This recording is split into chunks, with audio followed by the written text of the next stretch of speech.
اولا خصنا نعرفوا بانه هذا الزمن هذا زمن ديال التحديات واكبر تحدي هو التحدي ديال الحريه ديال التعبير. اليوم في خطر الحريه ديال الاضراب، جميع اشكال الحريات وخصوصا الحريه ديال التعبير عن الراي. احنا عارفين بانه الصحافه من المجالات اللي الناس اللي كيتحكموا في المجال ديال السياسي كيبغيو يتحكموا فيها ايضا، وشفنا منابر كثيره اللي هي كتخدم المصالح ديال هاد السياسيين وما كتخدمش يعني بالضروره المصلحه ديال البلاد، لانها كتزين المواقف ديالهم وكتزين السياسات ديالهم. ملي تنشوفوا من ناحيه اخرى بعض الصحافه اللي في زمن المقاومه تقاوم وكتبغي تنور الراي العام، وانها تسائل الوزراء وتسائل رئيس الحكومه على السياسات ديالهم باش يمكن لهم على وعسى انهم يعيدوا النظر في الاختيارات الديمقراطيه اللي متخذينها.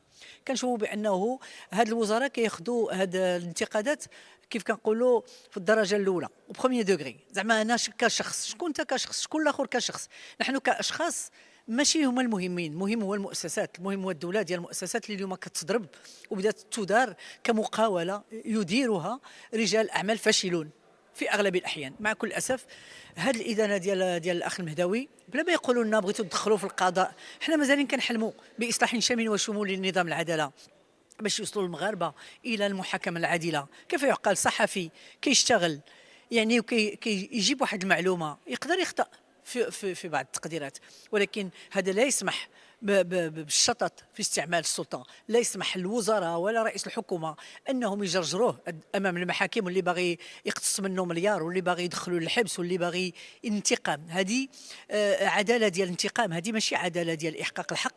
فكل تضامن مع الاخ المهداوي. كل ما اتمناه، وانا مشيت حضرت المحاكمه الاولى، انه الساده والسيدات القضاة الصغار ما يخافوش وما يحشموش، وانهم العداله راه واحد القيمه اساسيه في كل مجتمع، وبغينا معاهم نبنيو نظام ديال العداله اللي هو ناجع. وبركه من هذا الشيء هذا ديال التخويف ديال الناس وانتقام من الناس وهاد الغرامات الكبيره وهاد السنوات ديال السجن النافذه، في الوقت اللي السيد الوزير الوزير ديال العداله دافع على مجرمين كبار وجعلهم يتفاداوا العداله، دافع عليهم، واليوم راهم وراء القضبان بعد ما تدخلت العداله العالميه.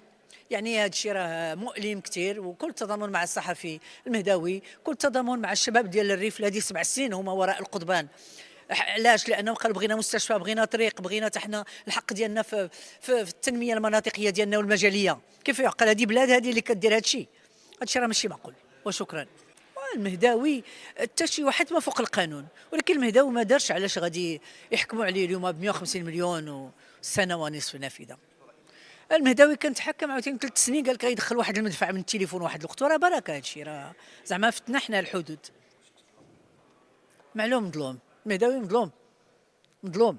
والوزير خصو يعتبر راسو مؤسسه ماشي شخص، وانه ما يكونش هو مهتم بهذا الشيء، يكون مهتم بالمشروع ديال اصلاح العداله والقوانين اللي خصها تجي وكيفاش غادي يمكن لنا يبصم بالبصمه ديالو هذه الفتره اللي هو وزير، ماشي ينتقم لشخصو. لا ماشي قضيه الفلوس، قضيه كيبغيو يخلعوا عباد الله ويأدبوهم ويخلعوهم وينتقموا منهم باش حتى واحد ما يبقى يتكلم غدا. حنا دابا تكميم الافواه بكل الطرق. رسالتي للقضاء، أنا كنظن بأنه وعندي علاقة يعني جيدة مع واحد العدد ديال المحامون وديال السادة القضاة والسيدات القاضيات والمحاميات، وكنقول بأنه خاصنا نقاوموا باش يمكن لنا نوصلوا لواحد النظام عدالة اللي هو يكون في مستوى تطلعات هذا الشعب، لأنه هو العمود الفقري اللي غادي يحمي البلاد ديالنا ضد كل الأخطار التي تترصدها. اليوم الخطر ماشي هو المهداوي، الخطر هو واحد العدد الأمور اللي جاينا من الخارج ومن الداخل ومن الريع ومن الفساد اللي كاين. فكفى من هذا المهازل. رسالتي المهداوي كنقول له الاخ المهداوي احنا معك، صمد في الحقيقه يعني ما تخافش، خصوصا ما تخافش لان في الزمن ديال التخويف وديال الترهيب بكل اشكاله ما تخافش، وغادي ان شاء الله تنتصر، لانه احنا مازالين تنراهنوا على القضاة الشباب وعلى المحامون اللي هبوا النصره ديالك بكثره انهم غادي ينتصروا للعداله وغادي ينتصروا لك، لانك ما عملتيش حتى شي حاجه التي من اجلها يجب ان تدان.